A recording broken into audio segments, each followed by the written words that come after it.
నమస్తే మిత్రులారా. ఈ వీడియో మొదలుపెట్టే ముందు ఒక చిన్న ప్రశ్న. మీరు నిజంగా సంతోషంగా ఉన్నారా? బయట నవ్వుతున్న లోపల ఏదో ఒక ఖాళీ, ఏదో ఒక బాధ, ఏదో ఒక భయం. ఇవి లేకుండా ఈరోజు జీవిస్తున్న మనిషి ఒక్కరైనా ఉన్నారా?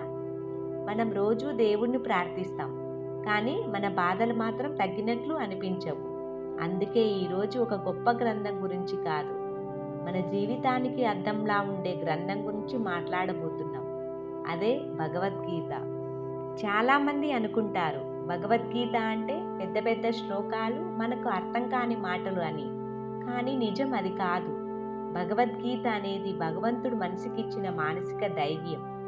యుద్ధభూమిలో నిలబడ్డ అర్జునుడి గుండెలో పుట్టిన ప్రశ్నలే ఈరోజు మన గుండెల్లో కూడా ప్రతిధ్వనిస్తున్నాయి. నేను సరైనది చేస్తున్నానా? నా జీవితం ఎందుకు ఇలా ఉంది? నా ప్రయత్నాలకు ఫలితం ఎందుకు రావడం లేదు? ఈ ప్రశ్నలన్నింటికీ శ్రీకృష్ణుడు ఇచ్చిన సమాధానమే భగవద్గీత. కురుక్షేత్రం ఇది కేవలం యుద్ధభూమి కాదు, ఇది మన మనస్సు. ఎదురుగా నిలబడ్డవారు శత్రువులు కాదు, బంధువులు, గురువులు, స్నేహితులు. అర్జునుడు అనుకున్నాడు, వీళ్ళని గెలిస్తే నాకేమొస్తుంది? వీళ్ళని ఓడిస్తే నేనెవడవుతాను? ఇదే ఆలోచన ఈరోజు మనలో కూడా ఉంది. అర్జునుడి చేతిలో గాంధీవం జారిపోతుంది, శరీరం కంపిస్తుంది, కళ్ళు నిండుతాయి. అతను అన్నాడు, కృష్ణ, నా మనసు నన్ను వినడం లేదు, నాకేమీ అర్థం కావడం లేదు. ఇది బలహీనత కాదు, ఇది మనిషి నిజం. ఈరోజు ఎంతమంది ఇలా లోపల ఏడుస్తున్నారో. అర్జునుడు పూర్తిగా కూలిపోయినప్పుడు శ్రీకృష్ణుడు నవ్వాడు. ఎగతాళి కాదు, కరుణతో కూడిన నవ్వు. అన్నాడు, అర్జున, నీ బాధకు కారణం ఈ యుద్ధం కాదు, అజ్ఞానం. మనకు బాధ కలిగేది పరిస్థితుల వల్ల కాదు, వాటిని మనం చూసే విధానం వల్ల. కృష్ణుడు అన్నాడు, ఈ శరీరం తాత్కాలికం, ఈ బాధ తాత్కాలికం, కానీ నీవు శాశ్వతమైన ఆత్మవు. మన సమస్య ఏమిటంటే మన శరీరమే నేనని అనుకుంటాం. ఫలితం రాకపోతే మన విలువ తగ్గిందని భావిస్తాం. ఇదే దుఃఖానికి మూలం. అప్పుడే కృష్ణుడు చెప్పాడు, కర్మన్నే వాధికారస్తే మా ఫలేసు కదాచన. అర్జున, నీ పని నీవు చెయ్యి, కానీ ఫలితం మీద నీ జీవితం కట్టకూడదు. ఫలితం మీద జీవిస్తే భయం పెరుగుతుంది, కర్తవ్యంపై జీవిస్తే శాంతి వస్తుంది. ఈరోజు మన జీవితంలో చూడండి, ఒక విద్యార్థి ఫలితం కోసం బతుకుతున్నాడు, ఒక ఉద్యోగి ప్రమోషన్ కోసం జీవిస్తున్నాడు, ఒక వ్యాపారి లాభం కోసం నిద్ర కోల్పోతున్నాడు. కానీ గీత చెప్తుంది, నీ ప్రయత్నం వృధా కాదు, అది నిన్ను తయారు చేస్తుంది. గీత విన్న తర్వాత అర్జునుడు మారాడు. బయట యుద్ధానికి కాదు, లోపల తన భయానికి అతను అన్నాడు, కృష్ణ, నా సందేహాలు తొలగిపోయాయి. నిజమైన విజయం ఇదే. భగవద్గీత చెప్తున్న చివరి సత్యం ఇదే. బాధ శాశ్వతం కాదు, పరిస్థితులు మారుతాయి, కానీ నీ ఆలోచన మారితే నీ జీవితం మారుతుంది. ఈరోజు ఒక్క మాట మనసులో పెట్టుకోండి, నీ జీవితం మారాలంటే పరిస్థితులు కాదు, నీ ఆలోచన మారాలి. మన దుఃఖం ఎక్కడ మొదలవుతుంది? మిత్రులారా, మన జీవితంలో దుఃఖం ఒక్కసారిగా రాదు, చిన్న చిన్న ఆలోచనలుగా మొదలవుతుంది. నేను సరిపోవట్లేదేమో, వాళ్ళు ముందుకు వెళ్ళిపోయారు, నా జీవితం ఇలానే ఉండిపోతుందా? ఈ ఆలోచనలు నెమ్మదిగా మనసులో స్థిరపడతాయి. తర్వాత అదే బాధగా మారుతుంది. భగవద్గీత చెప్తుంది, దుఃఖం బయట నుంచి రాదు, మన ఆలోచన నుంచే పుడుతుంది. అర్జునుడికి అదే జరిగింది. అర్జునుడు మనలాగే ఒక మనిషి. అర్జునుడు దేవత కాదు, సాధారణ మనిషే. ఎదురుగా యుద్ధం, కానీ అసలు పోరాటం అతని మనస్సులో. తన వాళ్ళనే ఎదుర్కోవాలి అనే ఆలోచన అతని హృదయాన్ని చీల్చింది. అతను అనుకున్నాడు, వీళ్ళని గెలిస్తే నేను గెలిచినట్లేనా? వీళ్ళని కోల్పోతే ఈ విజయం ఎందుకు? ఇదే ప్రశ్న ఈరోజు మన జీవితంలో కూడా ఉంది. కృష్ణుడు చెప్పిన మొదటి సత్యం. అర్జునుడు పూర్తిగా కూలిపోయినప్పుడు శ్రీకృష్ణుడు అన్నాడు, అర్జున, నీ బాధకు కారణం ఈ పరిస్థితి కాదు, నీవు నిన్ను శరీరంగా భావించడమే. మన బాధలన్నీ ఈ శరీరం చుట్టూనే తిరుగుతాయి. పేరు, పదవి, గౌరవం, అపజయం, ఇవన్నీ శరీరానికి సంబంధించినవే. కానీ గీత చెప్తుంది, నీవు శరీరం కాదు, నీవు ఆత్మ. కర్మయోగం. బాధకు ముందు తర్వాత కృష్ణుడు చెప్పిన అత్యంత శక్తివంతమైన సూత్రం, కర్మన్నే వాధికారస్తే మా ఫలేసు కదాచన. అర్థం ఒక్కటే, నీ పని నువ్వు చెయ్యి, ఫలితం మీద నీ శాంతిని పెట్టవద్దు. మన జీవితంలో బాధ ఎందుకు వస్తుంది? ఫలితం మన చేతిలో ఉందని అనుకోవడం వల్లనే. కానీ నిజమేమిటంటే ఫలితం ఎప్పుడూ మన చేతిలో ఉండదు. ప్రయత్నం మాత్రమే మన చేతిలో ఉంటుంది. మన బాధ నిజంగా ఎందుకు తగ్గదు? మిత్రులారా, మన జీవితంలో బాధ ఎందుకు తగ్గడం లేదు అని చాలామంది ప్రశ్నిస్తారు. మనం ప్రార్థిస్తాం, పూజలు చేస్తాం, దేవాలయానికి వెళ్తాం, కానీ మన మనస్సు మాత్రం అదే భారంతో ఉంటుంది. భగవద్గీత ఇక్కడ చాలా సున్నితమైన విషయం చెప్తుంది. బాధ తగ్గాలంటే బయట పరిస్థితులు మారాల్సిన అవసరం లేదు. లోపల పట్టుకున్న దృష్టి మారాలి. మన బాధకు కారణం ఒక్కటే. మనం మారని దానిని పట్టుకొని కూర్చోవడం.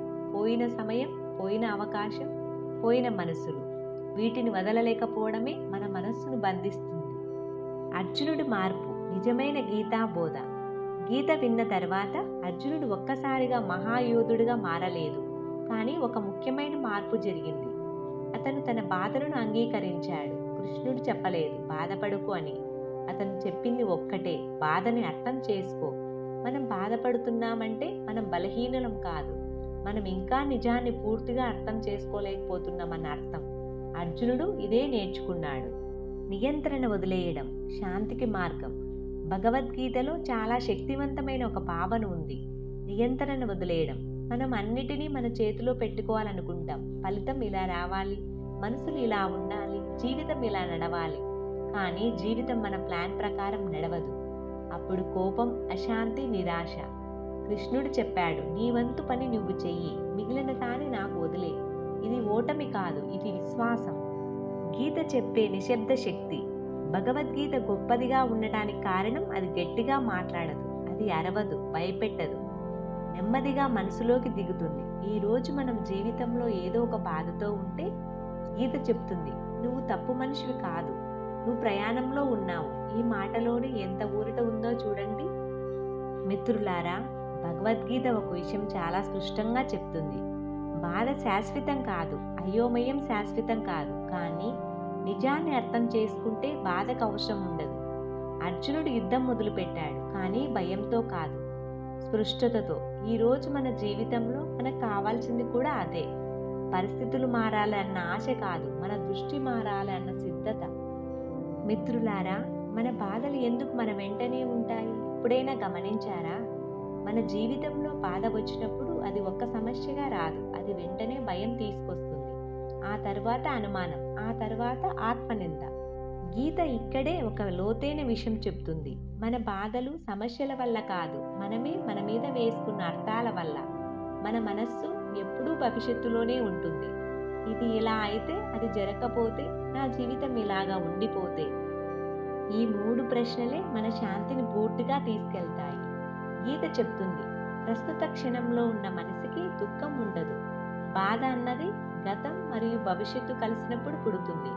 ఇంకొక ముఖ్యమైన విషయం ఏమిటంటే, మనం అనుకుంటాం నాకు శాంతి కావాలి అని.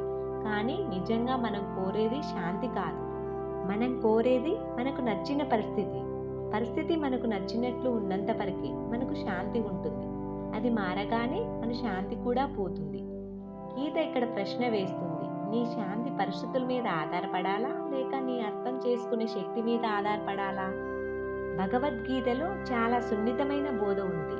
ఆసక్తి లేకుండా కాదు, అటాచ్మెంట్ లేకుండా జీవించడం. మనం పని చేస్తాం, సంబంధాలు పెంచుకుంటాం, ప్రేమిస్తాం, కష్టపడతాం, కానీ వాటిని మన విలువతోనే కలిపేస్తాం. అక్కడే బాధ మొదలవుతుంది.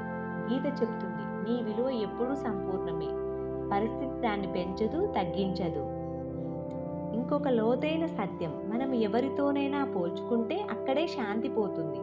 వాళ్ళ జీవితం, వాళ్ళ విజయం, వాళ్ళ వేగం, ఇవన్నీ మనకు ప్రమాణాలు కావు. గీత చెప్తుంది, ప్రతి మనిషికి తన స్వంత ప్రయాణం ఉంటుంది. నిన్ను నువ్వు పోల్చుకుంటే నీ పురోగతి కనిపిస్తుంది. ఈరోజు మనలో చాలామంది ఒక సమస్యతో కాదు, నిరంతర ఆలోచనతో అలసిపోయారు. మనస్సు విశ్రాంతి పొందకపోవడమే మన అసలు అలసట.